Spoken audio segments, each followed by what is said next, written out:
আসসালামু আলাইকুম। আশা করি সবাই ভালো আছেন। আজকে এবিসি লার্নিং এর পক্ষ থেকে আপনাদেরকে পরিচয় করিয়ে দেব।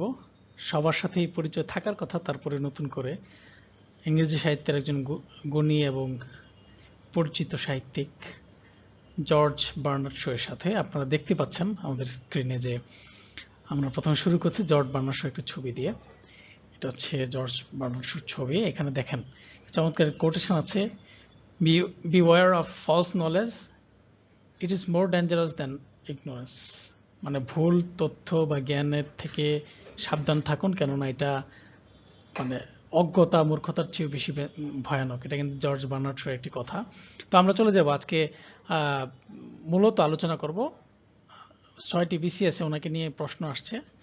তো 6টি বিসিএস এবং অন্যান্য বিভিন্ন পরীক্ষায় জর্জ বার্নার্ড শো সাহিত্য জীবন এবং ব্যক্তিগত জীবন নিয়ে আলোচনা আসে, সেই জায়গা থেকে আমরা কথা বলার চেষ্টা করব ইনশাল্লাহ। তো প্রথমে আমরা চলে যাই যে লাইফ। জর্জ বার্নার্ড শো তিনি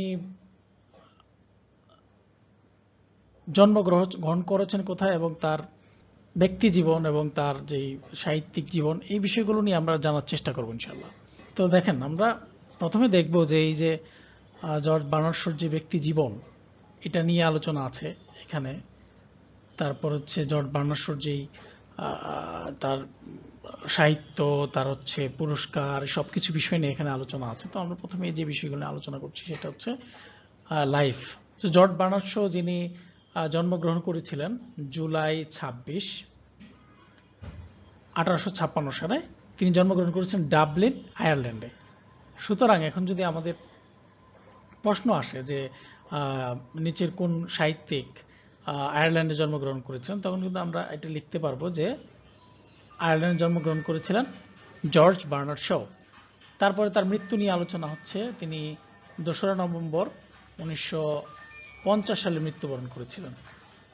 2রা নভেম্বর 1950 সালে মৃত্যুবরণ করেছিলেন কোথায়? ইংল্যান্ডে। এটাও একটা প্রশ্ন আসতে পারে। তো তার সম্পর্কে গুরুত্বপূর্ণ কিছু তথ্য জেনে আমরা সরাসরি চলে যাব আমাদের যেই পরীক্ষায় যে সমস্ত প্রশ্ন এসেছিল সেগুলোতে। তো জর্জ বার্নার্ড শো হলেন ইংরেজি সাহিত্যের আধুনিক যুগের সবচেয়ে বিখ্যাত নাট্যকার। তো এই জিনিসটা আমাদেরকে মনে রাখতে হবে যে আধুনিক যুগ,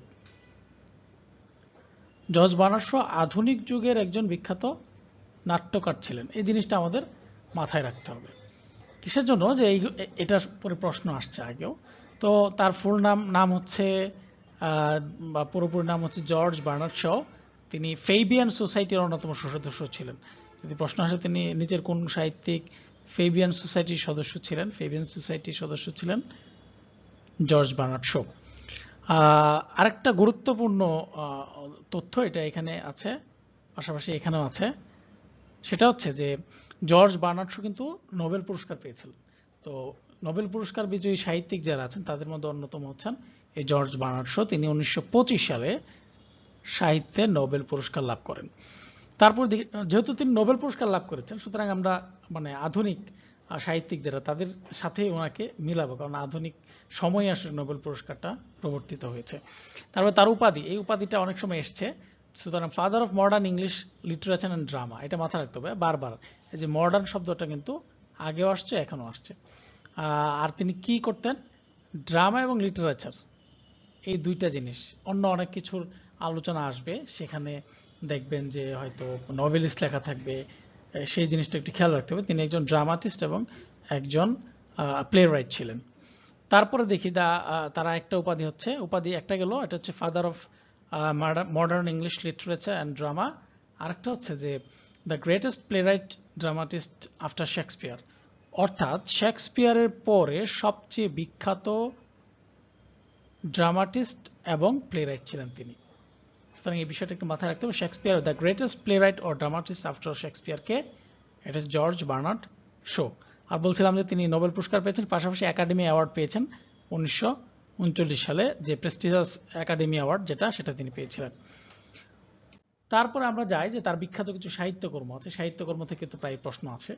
সে জায়গা থেকে তার কিছু বিখ্যাত প্লে এবং ড্রামার মধ্যে আছে, আমরা দেখবো যে man and Superman. Man and Superman তার বিখ্যাত কমেডি নাটক। ম্যান অ্যান্ড সুপারম্যান এটা কি? কমেডি নাটক। এটা কত সালে প্রকাশিত হয়? 1903 সালে। তো এই ম্যান অ্যান্ড সুপারম্যানের থিমটা কি? ম্যান অ্যান্ড সুপারম্যানের থিমটা হচ্ছে যে তিনি এই গ্রন্থে যে সমাজের প্রচলিত রীতি আছে এটা ধ্বংস কামনা করেছেন। সমাজের প্রচলিত রীতির তিনি ধ্বংস কামনা করেছেন। আর্মস অ্যান্ড দ্য ম্যান, এটা হচ্ছে তার আরেকটা ড্রামা। এটা হচ্ছে 1894 সালে প্রকাশিত হয়েছে। তারপর হচ্ছে সিজার অ্যান্ড ক্লিওপেট্রা, এটাও এসেছে পরীক্ষার মধ্যে। এটা হচ্ছে 1901 সালে প্রকাশিত হয়েছে। লেখক হচ্ছে আমাদের আজকের আলোচ্য যিনি লেখক জর্জ বার্নার্ড শো। 1901 সালে এটা প্রকাশিত হয়। তারপর আমরা চলে যাই যে তার আরো কিছু বিখ্যাত যেই সাহিত্য আছে তার মধ্যে প্লে ক্যান্ডিডা, আচ্ছা ক্যান্ডিডা নামে যে প্লেটা আছে, এই ক্যান্ডিডা নামক প্লেটা কিন্তু এই জর্জ বার্নার্ডের লেখা। এই ক্যান্ডিডার কিছু বিখ্যাত চরিত্র আছে যেগুলো অনেক সময় আসে, সেটা হচ্ছে ক্যান্ডিডা, জেমস মরেল, মিস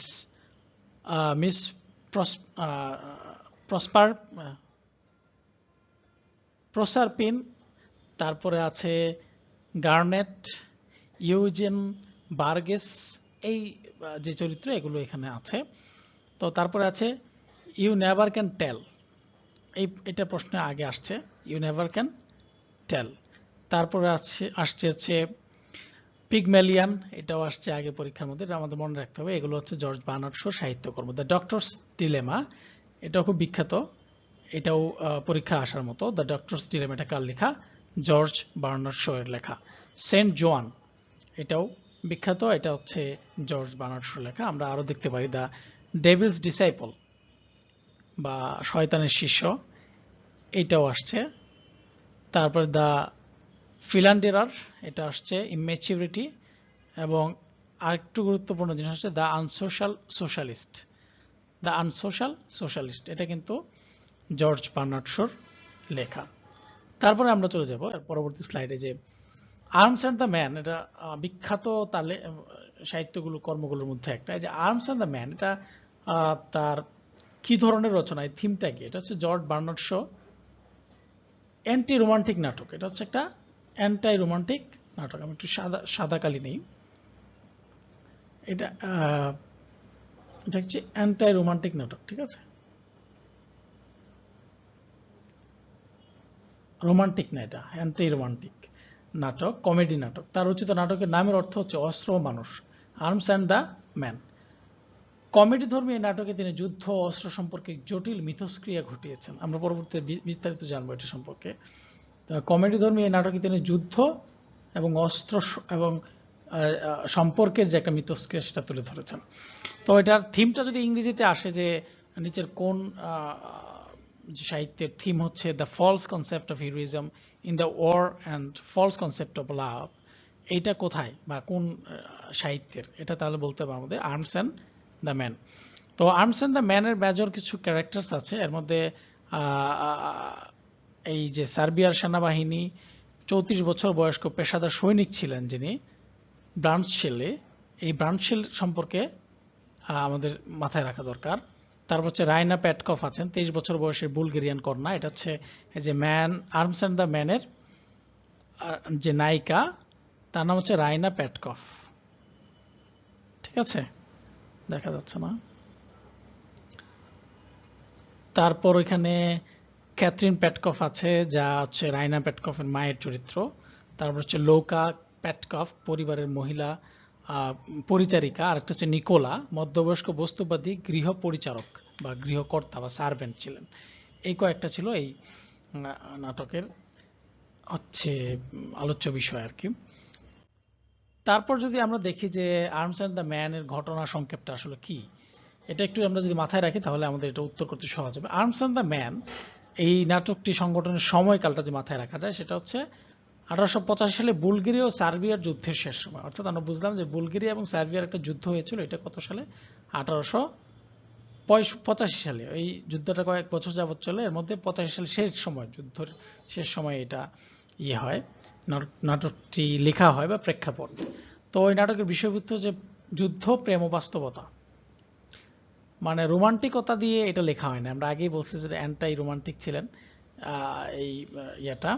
তো এটা হচ্ছে যুদ্ধ, প্রেম ও বাস্তবতা নিয়ে লেখা। 1885 সালে নভেম্বর মাসের শেষ দিকে সার্বিয়া ও বুলগেরিয়ার মাঝে যুদ্ধ চলছিল ওই সময়ে। তো তো নায়িকা রাইনা পেটকভ দোতলার বারান্দায় দাঁড়িয়ে চন্দ্রালোকিত রাত ও সুন্দর তারাখচিত আকাশের নিচে বলকান পর্বতের সৌন্দর্য উপভোগ করছেন। এখানে বলা হচ্ছে যে নায়িকা আছে রাইনা পেটকভ, তিনি ওই সময় যুদ্ধের সময়টাতে তিনি চন্দ্রালোকিত রাতে বারান্দায় দাঁড়িয়ে যেই চন্দ্রালোকিত রাত সেটা তিনি উপভোগ করছিলেন। এমন সময় তার আবার সম্পর্ক ছিল সার্জিয়াসের নেতৃত্বে বুলগেরিয়ার আর্মি একটি আশ্রয়ী হামলা চালায়। তো এই যে মেজর সার্জিয়াস একটা চরিত্র, এটা কিন্তু মেজর ছিলেন এই যে রাইনা পেটকভ তার হচ্ছে লাভার, সেই জায়গা থেকে রাইনা তাকে একজন আদর্শ মানুষ হিসেবে কল্পনা করতো ওই যে মেজর সার্জিয়াসকে। কিন্তু যুদ্ধ চলাকালীন আরেকটা ঘটনা ঘটে যে এক রাত্রে ক্যাপ্টেন বার্নসি, সে হচ্ছে সার্ব সেনা, অর্থাৎ যাদের সাথে যুদ্ধ করতেছে মেজর সার্জিয়াস অর্থাৎ ওই যে রাইনা পেটকভের যে লাভার, তাদের বিরোধী শিবিরের যারা যোদ্ধা ছিলেন সেই শিবিরের একজন যোদ্ধা ছিল বার্নসলি। তো এই বার্নসলি হঠাৎ করেই তার প্রাণ বাঁচানোর জন্য জোরপূর্বক এই রাইনার বাড়িতে এসে আশ্রয় নেয় বা ঢুকে পড়ে। তখন কথায় কথায় রায়না ওই যে তার যে লাভার আছে সার্জিয়াস, এই সার্জিয়াস সম্পর্কে কিছু মানে বিষয় জানে যে সে একজন লম্পট খারাপ মানুষ। এইগুলো জানার পরে সে আবার এই যে সার্জিয়াস তাকে অপছন্দ করতে শুরু করে এবং রায়না তাকে অর্থাৎ যেই আশ্রয় নিয়েছিল জোরপূর্বক বার্নসলি তাকে খুব পছন্দ করে এবং তাকে পছন্দ করে একটা নাম দেয় চকোলেট ক্রিম সৈন্য নামে। কেননা এই যে বার্নসলি তার পকেটে চকলেট থাকতো, তার বন্দুকে কি ছিল না, গুলি ছিল না, এই জন্য তাকে পছন্দ করে এই চকোলেট ক্রিম সৈনিক আখ্যা দিয়েছিল। তো এই নাটকের শেষে যেই সার্বিয়ার যে সৈন্য বা ক্যাপ্টেন বার্নসলি তার সাথে তার পরিবার অর্থাৎ রাইনা পেটকভের পরিবার তাকে বিয়ে দেয় এবং এইখানে এই কিছু জিনিস ফুটে উঠেছে। এর মধ্যে আছে যেমন যে নাটকে প্রেম ভালোবাসাকে তুচ্ছ তাচ্ছিল্য করে সেই সাথে একটা যুদ্ধের সাথে জড়িত কিছু প্রত্যক্ষ পরোক্ষভাবে যে সমস্ত মানুষ জড়িত তাদের জীবনের একটা বাস্তবতা তুলে ধরা হয়েছে।